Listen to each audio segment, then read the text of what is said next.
نحمده ونصلي ونسلم على رسوله الكريم اما بعد فاعوذ بالله من الشيطان الرجيم بسم الله الرحمن الرحيم الصلاة والسلام عليك يا سيدي يا رسول الله وعلى آلك وأصحابك يا سيدي يا حبيب الله۔ ہر جمعے کو درس سیرت النبی صلی اللہ علیہ وسلم ہوتا ہے، تو آج بھی جمعے کا دن ہے، مقدس دن عبادت کا دن ہے، تو آج بھی وہی درس ہے نبی پاک صلی اللہ علیہ وسلم کی سیرت طیبہ حیاتی زندگی۔ تو بات آج یہاں سے شروع کریں گے کہ نبی کریم رؤوف الرحیم صلی اللہ علیہ وسلم نے کم و بیش 11 سال اور 12ویں سال کا کچھ حصہ مکہ معظمہ میں اور طائف میں بہت محنت فرمائی، لوگوں کو دعوت دی کہ وہ دین کے دعوت کو، دین کے پیغام کو قبول کریں، اور اس میں ان کا بھلا تھا۔ آپ تفصیلات پڑھیں، نبی پاک صلی اللہ علیہ وسلم نے فرمایا اہل عرب سے بھئی یہ کلمہ پڑھ لو، اس کلمے کا نتیجہ یہ نکلے گا کہ عجم بھی تمہارے ماتحت آ جائیں گے، اور دنیا پر تمہیں اللہ پاک وہ عزتیں عطا فرمائے گا، وہ بلندیاں عطا کرے گا کہ جس کا تم سوچ بھی نہیں سکتے۔ لیکن انسان بہت عجیب چیز ہے، ایک حسد دنیا میں ایک ایسی دو چیزیں یاد رکھ لیں، یہ انسان کے لیے مفید بھی ہیں لیکن یہ تباہ کن بھی ہے، کیونکہ اس کے نتیجے میں حسد پیدا ہو جاتا ہے۔ ایک جو علم ہے نا، جب انسان کے پاس علم ہوتا ہے اور اس کے ساتھ اللہ کا خوف نہ ہو، حق بات قبول کرنے کے لیے انسان تیار نہ ہو، علم کو انسان استعمال کرے اپنے ذاتی مقاصد کے لیے اور دنیا کمانے کے لیے، تو پھر یہی علم وبال جان بن جاتا ہے، یہی علم حق کی راہ میں رکاوٹ بنتا ہے۔ یہود کی کیا تھا، عیسائیوں کو کیا تھا، خصوصاً جو کہ عرب میں تو عیسائی تھے نہیں ہیں، وہ بہت تھوڑے سے تھے، لیکن زیادہ تر تو یہودی تھے۔ اب یہودیوں کے پاس سارا علم موجود تھا، جانتے تھے کہ آپ اللہ کے سچے نبی ہیں، لیکن انہیں خطرہ یہ تھا کہ اگر ہم نے نبی پاک صلی اللہ علیہ وسلم کا کلمہ پڑھ لیا تو پھر ہمارا نذرانہ یہ لوگ جو ہمیں دیتے ہیں یہ بند ہو جائیں گے، کیونکہ وہ علم ان کے پاس تھا، اللہ کی کتاب کا علم تھا، لیکن وہ علم انہوں نے دنیا کے لیے اس کا ذریعہ ان سے بنایا ہوا تھا، پھر نذرانے بند ہو جائیں گے، ہماری جو علمی بالادستی اور چودراہٹ ہے یہ ختم ہو جائے گی، ساری دنیا کا رخ نبی پاک صلی اللہ علیہ وسلم کی طرف ہو جائے گا، تو پھر ہمیں کون نذرانے دے گا، پھر ہمارے ہاتھ کون چومے گا، پھر ہمارے ہم۔ تو یہ حسد نے ان کو حق قبول کرنے سے یہی حسد رکاوٹ بن گیا۔ اور وہ جو اہل مکہ تھے ان کے پاس چونکہ سرداریاں تھیں اور دولت کے ریل پیل تھے، اور وہ چونکہ پورا عرب ان کے بڑے عزت کرتے تھے، چونکہ وہاں خانہ کعبہ ہے، اور خانہ کعبہ کی وجہ سے اہل قریش کی بڑی عزت تھی پورے عرب میں، اور پھر ان کے پاس تجارت تھی، قرآن پاک نے اس کی تجارت کو یعنی مشرق مغرب دونوں طرف سے، کیونکہ میں نے جمعہ میں عرض کیا کہ اس کی لوکیشن ایسی ہے کہ وہاں سے آپ پورے مغربی ممالک کے ساتھ بھی تجارت کر سکتے ہیں اور سارے مشرقی ممالک کے ساتھ بھی تجارت کر، اس تجارت کی وجہ سے وہ انتہائی دولت مند بھی تھے۔ تو انہوں نے یہ دولت ان کے راہ میں رکاوٹ بن گئی۔ یاد رکھ لیں اکیلی دولت خدا سے کبھی نہیں مانگنی چاہیے، اور صرف اولاد بھی نہیں مانگنی چاہیے، اولاد صالح نیک جو بندے کے دین میں اس کی مددگار بنے وہ مانگے، صرف اولاد نہ مانگے، اولاد کے ساتھ نیک اور دیندار یہ بھی اللہ سے دعا مانگے، اور اسی طرح صرف دولت نہ مانگے، دولت اگر مانگنی ہی ہے اول تو مانگنی نہیں چاہیے، جو اللہ کی تقسیم ہے اسی پر راضی رہنا چاہیے، لیکن اگر کوئی آدمی مانگے بھی تو بھائی ایسی دولت نہ مانگو جو دولت انسان کی اور خدا کی راہ میں رکاوٹ بن جائے۔ بہرحال یہ میں بات اس لیے کی کہ 10-11 سال نبی پاک صلی اللہ علیہ وسلم تبلیغ فرمائی، اور جو آپ کے اپنے تھے، یا تو ان کے ساتھ خونی تعلق تھا، رشتے دار بھی تھے، اور یا وہ اسی شہر کے رہنے والے تھے، ماں سوائے معدود چند لوگوں کے کسی نے بھی نبی پاک صلی اللہ علیہ وسلم کی دعوت کو قبول نہ کیا۔ پھر یہاں سے آپ طائف تشریف لے گئے تو انہوں نے تو مکہ والوں سے بھی برا حشر، یعنی ان کے ساتھ سلوک کیا۔ اب نبی پاک صلی اللہ علیہ وسلم نے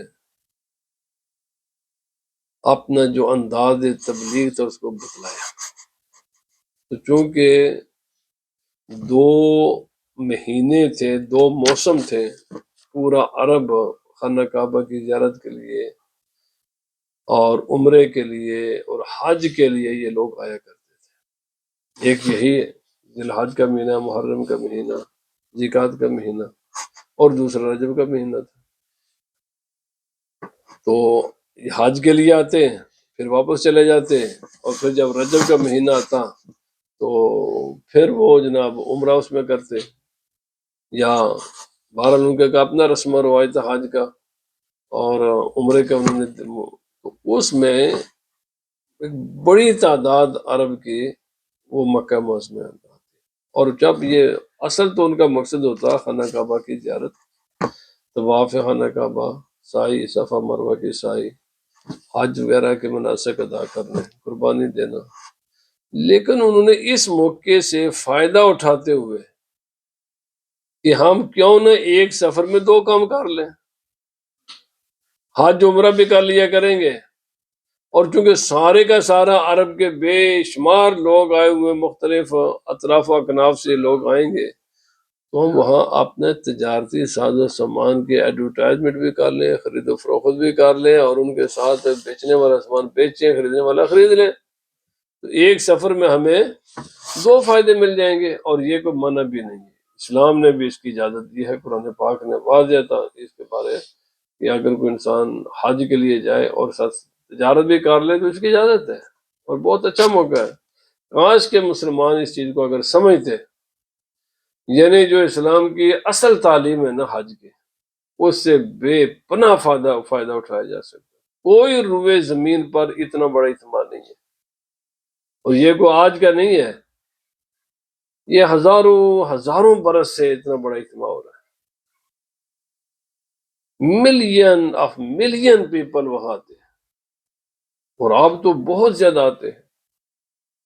لیکن اگر مسلمان ان مواقع سے فائدہ اٹھائیں کہ لوگوں میں شعور، علمی شعور، سیاسی شعور، کاروباری شعور،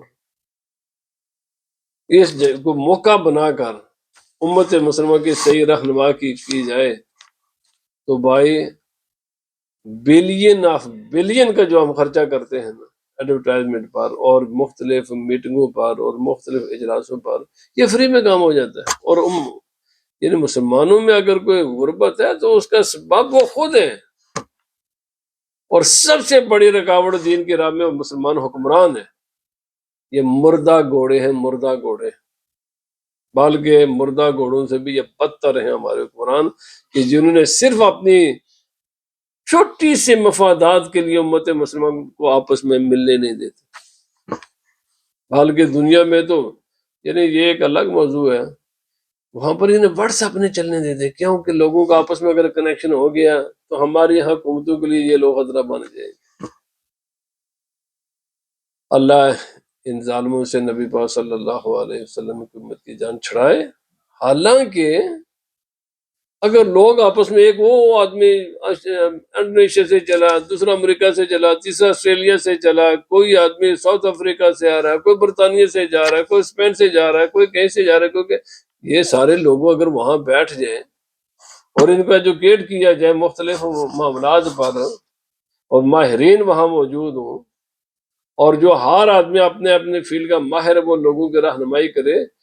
بھائی ایک سفر میں تو اللہ کی عبادت بھی، خدا کی خوشنودی بھی حاصل ہونے کے ساتھ ساتھ بے پناہ دنیاوی مفاد حاصل ہو سکتے، اور پھر بہت سے، لیکن جو انہوں نے صرف وہی کام کیا کہ جس میں ان کا اپنا ذاتی مقصد ہے، امت کا مقصد، یعنی جس میں امت کو فائدہ ہونا، وہ نہیں ہے جس وہ غیر ملکیوں کے ہوٹلز کے کرائے کہاں سے کہاں چلے گئے، اور پیسہ کس کا؟ مسلمان کا، اور فائدہ کس کو ہو رہا ہے؟ غیر مسلموں کا۔ کم از کم اتنا تو شرم و حیا کر لیتے نا جی، تمام غیر مسلموں کی کمپنیوں کے بڑے بڑے ہوٹل ہیں وہاں۔ اگر یہی چلو یہی اتنا ہی بے کر دیتے نا، یہاں پر بھائی کوئی غیر مسلم کمپنی کو ہم نہیں آنے دیں گے، یا ہوٹل بناؤ مسلمانوں، ان کو دعوت دیتے کہ مسلمان دنیا کے بڑے بڑے بہت بہت بڑے امیر مسلمان لوگ، بھائی یہاں پر ہوٹل بناؤ، اس کا جو بھی آمدن ہے وہ تمہیں، اور تم نے آگے اللہ کے مخلوق پر خرچ کرنی ہے۔ کتنا ٹریلین آف ٹریلین پیسہ یہ کما سکتے ہیں، لیکن یہ اگر کمائیں تو پھر یہ جو ان کے آقا ہیں یہ ناراض ہوتے ہیں، یہ جو ان کا آقا ہے نا یہ ناراض ہوتے ہیں۔ بہرحال میرے کہنے کا مقصد یہ ہے، نبی کریم رف الرحیم صلی اللہ علیہ وسلم کی سیرت طیبہ میں درس ہے۔ اہل عرب نے، اچھا نبی صلی اللہ علیہ وسلم نے کوئی آپ کے بعد میں جب مسلمانوں کے، تو آپ نے ان کو منع تو نہیں کیا، یہ تو اسلام کی اسلامی حکومتوں کے بعد بھی یہ بزنس، یہ تجارتی مراکز قائم رہے ہیں جہاں پر وہ سامان وغیرہ بھی فروخت کرتے، پھر ان کی ادبی محفلیں ہوتی۔ آج دیکھنے میں آتا ہے ہم، یعنی ہمارے بیڑا ہی غرق ہو چکا ہے، سپیلنگوں کی غلطیاں اتنی ہیں، نہ بولتے صحیح ہیں نہ لکھتے صحیح ہیں، اپنی زبان بالکل پوری دنیا میں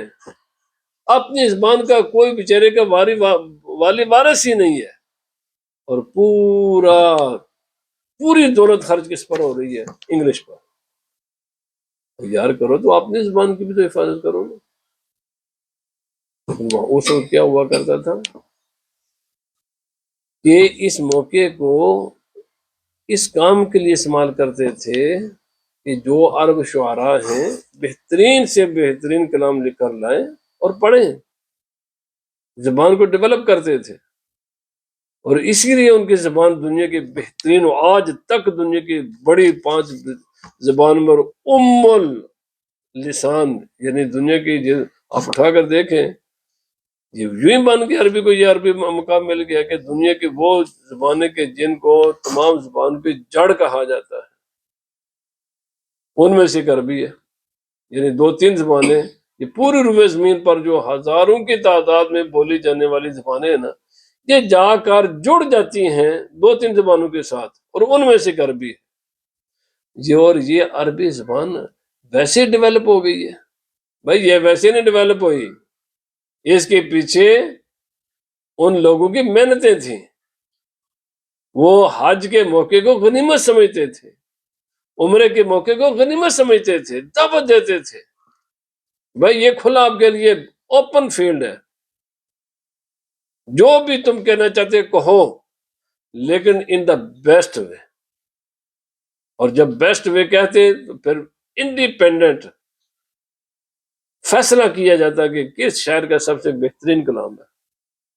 اور ان میں سے 7 شعراء کا انتخاب کر کے اس کا کلام خانہ کعبہ پر لٹکا دیا جاتا تھا۔ آئندہ سال تک تمام لوگوں کو دعوت ہے، یہ ہے چنیدہ لوگ، یہ ہے ان کا کلام، اگر کوئی آئندہ سال ان سے بہتر بات کر سکے گا نا تو ہم اس کا کلام اتار کر اس کا وہاں لٹکا دیں۔ بھائی یہ ہر دنیا کی قوم اپنے تہذیب، اپنے کلچر، اپنی زبان کو ڈیولپ کرتی ہے، اس کے لیے محنت کی جاتی ہے۔ گھر بیٹھے بیٹھے میرے بھائی پکی پکائی پلیٹ میں لا کر کوئی بھی نہیں دیتا، یہ سارے نظام ان کے لیے محنت کی جاتی ہے۔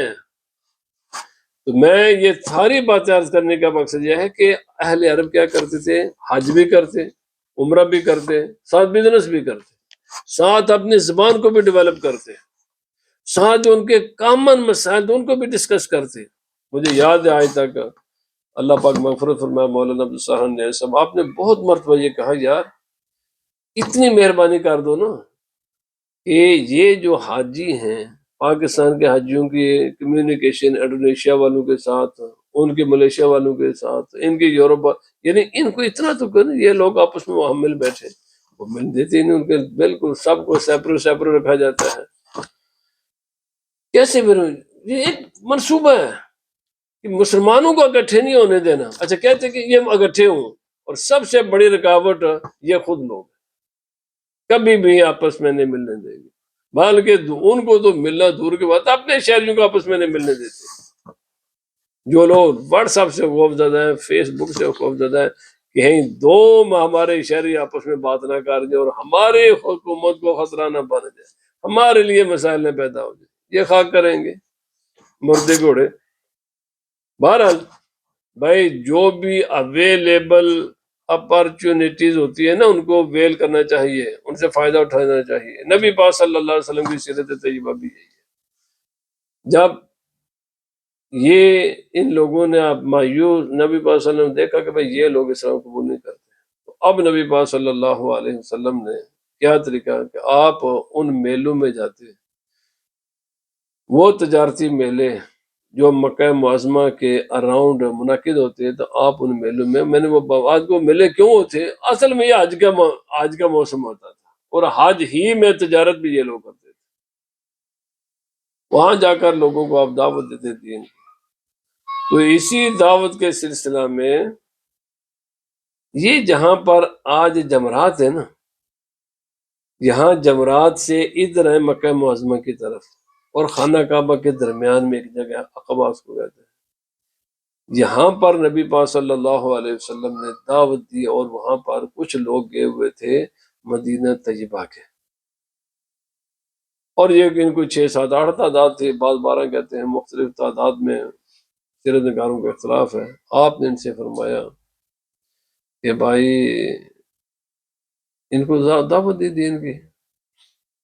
تو آپ نے سب سے پہلے دعوت دینے سے پہلے ان سے پوچھا تم کون ہو. تو انہوں نے ایک گروپ تھا لوگوں کا، تو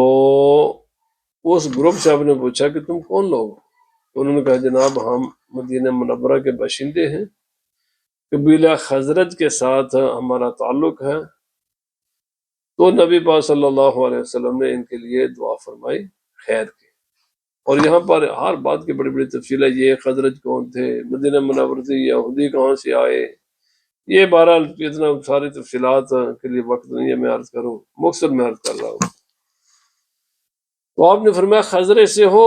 انہوں نے کہا جی ہمارا تعلق خزرج کے ساتھ ہے. نبی صلی اللہ علیہ وسلم نے فرمایا وہی خزرج کہ جن کی دوستی ہے یہودیوں کے ساتھ. تو انہوں نے کہا وہی ہے. یہ چونکہ یہاں پر ضمن یہ بات سمجھے، مدینہ منورہ میں کچھ قبائل تھے، کچھ یہودیوں کے کچھ مشرقین.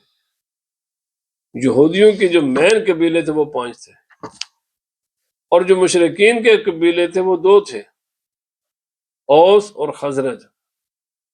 یہ لوگ بیسیکلی یمن کے تھے، اور یہ جو مدینہ منور کے یہودی تھے یہ یہاں کے باشندے نہیں تھے. آج تک یہ ابھی بھی اسرائیل، ابھی بھی وہ بہت بڑا یہ اسرائیل کی پارلیمنٹ میں نقشہ بھی لگا گیا مدینہ منورہ کا، کیونکہ ہمیں وہاں سے نکالا گیا تھا تو لہذا ہم یہ کام کریں گے. حالانکہ ہسٹوریکل یہ بات بالکل غلط بات ہے کہ یہ جو یہودی تھے مدینہ منورہ کے، یہ مدینہ منورہ کے باشندے نہیں تھے. ہسٹوریکلی میں بات عرض کر رہا ہوں. اب تاریخ کی کتابیں اٹھائیں، ہسٹورین سے کسی سے پوچھیں یہ کون لوگ تھے. اصل میں یہ لوگ نہ یہ اوس و خزرج مدینہ منورہ کے باشندے تھے، اور نہ یہ یہودی مدینہ منورہ کے باشندے. مدینہ منورہ کی خالی لینڈ تھی. یہاں پر 1000 سال پہلے نبی پاک صلی اللہ علیہ وسلم سے پہلے ایک بادشاہ آیا، بڑا مشہور واقعہ ہے، میں وہ لمبا وقت لگ جائے گا، جس کا تبا بادشاہ اس کا نام تھا، قرآن پاک میں اس کا ذکر ہے. تو یہ جب اس کے ساتھ 400 علماء تھے، تو جب یہ اپنے لشکر لے کر نکلا اپنے سارے ملک کے سیر و سیاحت کرنے کے لیے، وزٹ کرنے کے لیے نکلا، مدینہ منورہ میں جب یہ پہنچا نا، یہ وہ انسان ہے جس نے سب سے پہلے خانہ کعبہ شریف پر غلاف چڑھایا. خانہ کعبہ پر جو غلاف ہے یہ نبی پاک صلی اللہ علیہ وسلم سے آپ کی ولادت سے 1000 سال پہلے سے ہے، اور تب سے اور آج تک یہ وہاں اس کو غلاف چڑھایا. یہ پہلے غلاف نہیں ہوا کرتا تھا، یہ طبا بادشاہ کا جس کا ذکر 2 مقام پر قرآن پاک میں ہے اس کا ذکر. یہ یمن کا بادشاہ تھا. تو یہ اپنے ساتھ علماء لے کر آیا ہوا تھا، جو اس وقت کے علماء تھے اور جو اس وقت کا لوگوں کا مذہب دین، جو جس کے عقیدے کے وہ لوگ تھے، بڑے ماہرین تھے۔ جب یہاں پہنچے نا تو کچھ دن جہاں پر اس نے قیام کیا، ابھی یہودی نہیں ہے، تو یہ جناب کہنا تھا کہ چلو جب جانے کا اس نے حکم دیا تو ان 400 علماء نے کہا ہم تو نہیں جائیں گے، انہوں نے انکار کر دیا۔ اس نے پوچھا کیوں نہیں جاؤ گے؟ اس نے کہا بھائی ہمیں یہاں سے اللہ کے آخری نبی کی خوشبو آ رہی ہے کہ یہاں اللہ کے آخری نبی یہاں تشریف لائے، اور ہمارا علم ہمیں رہنمائی کر رہا ہے کہ وہ ساری نشانیاں زمین پر ہیں جو ہماری کتابیں بتاتی ہیں کہ اللہ کے آخری نبی یہاں آئے، لہذا جب بادشاہ سلامت تم جاؤ، ہم تو نہیں چھوڑیں گے اس جگہ کو۔ اس وقت پھر اس نے نبی پاک صلی اللہ علیہ وسلم سے 1000 سال پہلے ان علماء کے لیے مکانات بھی بنائے، اور یہ یمن کے لوگ تھے، مکانات بھی بنائے، رہائشیں ان کے لیے بنائی، اور پھر نبی پاک صلی اللہ علیہ وسلم پر وہ ایمان لائے اور خط دیا، اور جو ان کے سب سے بڑے عالم تھے نا ان کو خط دیا، وہ کہا کہ یہ خط نبی پاک صلی اللہ علیہ وسلم کو دینا ہے اور میرا سلام بھی سرکار کی خدمت میں عرض کرنا ہے، اور یہ بھی کہنا ہے کہ میں آپ کا غلام ہوں، میں نے آپ پر ایمان لایا ہوں آپ کو، اگر تمہاری موجودگی میں وہ نہ آئے تو اپنی اولاد کو نسل در نسل یہ خط دیتے جانا تا وقت کہ یہ خط نبی پاک صلی اللہ علیہ وسلم کو مل جائے۔ پھر جب نبی پاک، یہ حضرت ابو ایوب انصاری کون ہے؟ یہ اسی عالم کے بیٹے تھے، انہی کی اولاد جن کا مزار استنبول میں ہے، اور اسی لیے جب نبی پاک صلی اللہ علیہ وسلم مدینہ منورہ میں تشریف لائے تو مدینہ منورہ کو بہت سجایا گیا، بہت سجایا گیا، ہر ایک خواہش تھی کہ نبی پاک صلی اللہ علیہ وسلم ہمارے گھر آئے۔ نبی سے فرمایا میری اونٹنی کی جو مہار ہے نا اس کو چھوڑ دو، اس کو پتا ہے اس نے کہاں جانا ہے۔ اس اونٹنی نے پورے مدینہ منورہ کا چکر لگایا اور آ کر حضرت ابو ایوب انصاری رضی اللہ تعالیٰ عنہ کے دروازے کے سامنے بیٹھا۔ اونٹنی کو بھی یار کہتے ہیں نبی کو،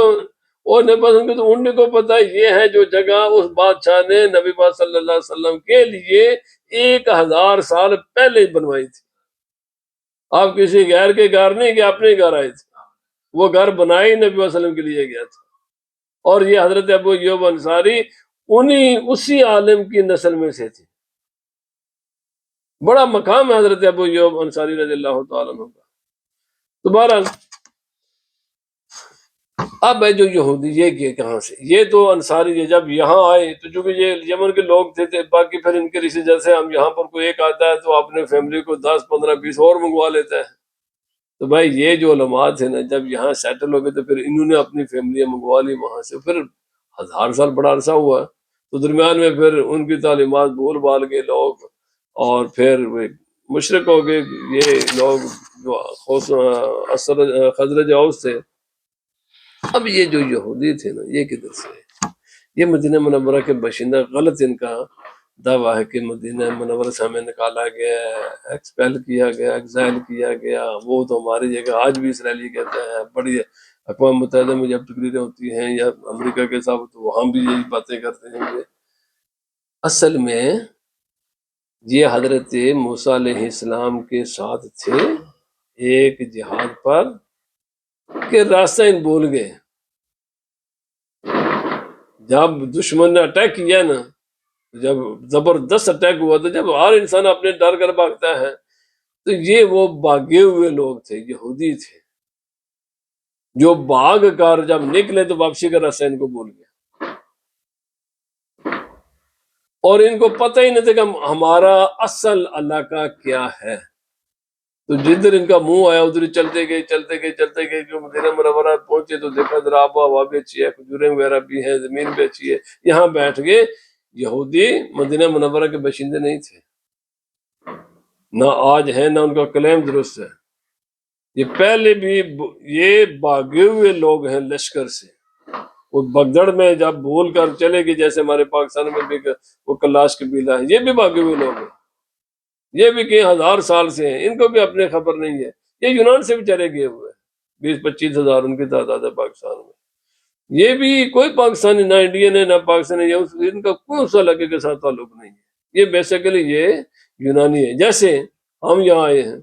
1000 سال یہاں گزرے ہماری نسلوں کو، وہ ہماری شکلیں ان گوروں کے ساتھ نہیں ملیں گی، ہمیں بالکل الگ نظر آئیں گے ہم، کیوں بھائی ہر قوم کی تو اس طرح کی واقعات ہم تو چلو ہمیں پتہ ہے کہاں سے ہیں، ہم اپنے نسل کو اور بتاتے رہنا چاہیے بھی، بھائی حالات تو 1000 سال 2000 سال کے بعد بدل جاتے ہیں، یہ جو ہمارے لوگ نا بالکل جی ہم برٹش ہو یا تم برٹش ہو پر اتنے بھی نہ بنو، تمہیں پتہ نہیں حالات بدلتے 1 منٹ بھی نہیں لگتا، ہاں یہ جو یہودی تھے نا مدینہ منورہ کے، یہ بھی کئی شاید 1000 سال سے بھی یا جتنا بھی عرصہ ہوا کہ مجھے یہ پھر دیکھنے پڑیں گے کتابیں کتنے عرصے یہاں موجود تھے، آخر نکالا گیا تھا ان کو، پھر خیبر میں بھیجا گیا، پھر وہاں سے بھی ان کو نکال دیا گیا، دنیا میں ابھی یہ ہمارے جو برما میں ہے یہ بھی تو 1300 سال سے وہاں آج تک، ابھی انہوں نے کہا بھائی آپ نے ثبوت لاؤ تم کہاں کے، یہ اصل بیسکلی عرب لوگ ہیں، برما کو میں نے کہا تم ہمیں ثبوت دو کہ تم برمی ہو، تم برمی تو نہیں ہو، 1300 سال کے بعد مسئلہ پیدا ہوا ہے، 2000 سال کے بعد یہودی رشیا سے اور دنیا کے مختلف ملکوں سے واپس اسرائیل کے، میرے بھائی اجے بڑے خوش ہوندے نا اسی برٹش ہیں اسی برٹ ہیں، ایڈے بھی خوش ہونے والی گل نہیں، اپنے پیچھے تعلق قائم رکھو، تسی شاید تہاڈے نال ہو جائے، چاہے تہاڈی اگلی نسل، چاہے 10 چاہے 20 نسلوں کے بعد یہ مسئلہ کبھی نہ کبھی بنے گا یہ مسئلہ، بہرحال کیونکہ بات اب لمبی ہو گئی ہے، میں جو کہنا چاہتا تھا وہ یہ تھا کہ نبی پاک صلی اللہ علیہ وسلم نے ان کو جب دعوت دی تو فرمایا تم وہی ہو جو یہودیوں کے ساتھ جن کا دوستانہ ہے اور آپس میں معاہدے ہیں، تو وہ کہنے لگے جی ہم وہی ہیں، تو آپ نے فرمایا ایسا نہیں کرتے میرے پاس ذرا بیٹھ جاؤ، تو کہنے لگے بیٹھ جاتے ہیں، تو جب یہ نبی صلی اللہ علیہ وسلم کے پاس بیٹھے تو نبی پاک صلی اللہ علیہ وسلم نے ان پر دین اور قرآن پاک کی کچھ آیتیں اور ان کو دعوت دی اسلام قبول کرنے کی، تو جب دعوت دی تو ان لوگوں نے نبی پاک صلی اللہ علیہ وسلم کے ہاتھ پر اسلام قبول کیا، اور ساتھ یہ کہا کہ جب نبی صلی اللہ علیہ وسلم فرمایا واپس جاؤ نا تو اپنے باقی جو تمہارے رشتہ دار ہیں، باقی تمہارے قبا قبیلے کے لوگ ہیں، ان کو بھی دین کے پیغام دینا، اور پھر انہوں نے کہا کہ ٹھیک ہے، تو بعد میں انشاءاللہ آئندہ درس میں عرض کروں گا کہ پھر آئندہ سال یہ 72 لوگ ٹوٹل 81 ان کی تعداد تھی، کچھ عورتیں تھیں 72 مرد تھے، تو آئندہ سال پھر یہ آئے، تو پھر آ کر نبی پاک صلی اللہ علیہ وسلم کے لوگوں نے دعوت دی کہ چونکہ مکہ کے لوگ تو آپ کے مانتے نہیں، ہم انشاءاللہ آپ کے ساتھ دست و بازو بنیں گے، اور یہ دیکھیں ہم دین کے لیے ہر قربانی دیں گے، تو آپ مکہ معظمہ میں آ کر مدینہ منورہ تشریف لائیں، تو انشاءاللہ یہاں سے پھر آئندہ درس میں میں کروں گا کہ یہ مدینہ منورہ اور نبی صلی اللہ علیہ وسلم پھر ان کو انصار کہا جاتا ہے، ان کی عظمت ان کی شان قرآن پاک نے بیان کی ہے، کیونکہ یہ وہ لوگ ہیں، یاد رکھیں اللہ کا دین کسی کا محتاج نہیں، انسان محتاج ہے، مکہ والوں نے نہ کی نا تو اللہ تعالیٰ کہاں 300-400 میل دور وہاں کے لوگ خود ہی بھیج دیے دین قبول کرنے کے لیے، پھر اہل مکہ آج تک پچھتا رہے، کیا یعنی سارا شرف کس کو مل گیا؟ مدینہ منورہ کے لوگ، میرے بھائی دین کسی کا محتاج نہیں ہے، جو بھی دین کی خدمت کرے گا، اگر میں نہیں کروں گا کوئی اور کرے گا، وہ نہیں کرے گا کوئی اور کرے گا، یہ دین خدا کا ہے، اللہ تعالیٰ اپنے دین کے لیے جہاں سے چاہے جس کو چاہے اس کا انتخاب فرما دے، جن کو ناز تھا نا ہم خانہ کعبہ کے متولی ہیں، ہم خانہ کعبہ، ہم مکہ کے لوگ ہیں، پھر اس کے بعد ان کا جو کچھ ہوا یہ نبی ان کی رحمت ان کو معاف کر دیا تھا، ورنہ جو کچھ ان کے ساتھ ہوا آج تک قرآن پر نے وعدہ لکیر کھینچی ہے، جو اس کے پہلے لوگ ہیں جو ان کی عظمت و شان ہے، بعد والوں کی بھی شان نہیں ہے، ہاں جو ہاں مکہ معظمہ کے وہ لوگ جو فتح مکہ سے پہلے مسلمان ہوئے ہیں ان کی شان قرآن پاک نے بیان کی ہے، اور مدینہ منورہ کے وہ لوگ جنہوں نے اپنے خود اسلام قبول کیا ان کی شان اللہ تعالیٰ نے بیان فرمائی ہے، ہاں جو بعد میں ان کے اسلام قبول کی جائے، لیکن یہ خدا نے وعدہ فرما دیا اسلام قبول ہے، وہ مسلمان ہیں، وہ صحابہ رسول ہے، لیکن شان میں برابر نہیں ہے۔ شان اسی کی ہوتی ہے جو مشکل وقت کا ساتھی ہو، وہ جب فتح ہو گیا اب تو ان کے پاس پھر اس کے سوا راستہ کچھ نہیں تھا۔ بہرحال پھر بھی اللہ پاک کے رحمت ہے، بس رحمت ہے کہ ان کے اس عمل کو بھی قبول کر لیا گیا۔ وَمَا عَلَيْنَا إِلَّا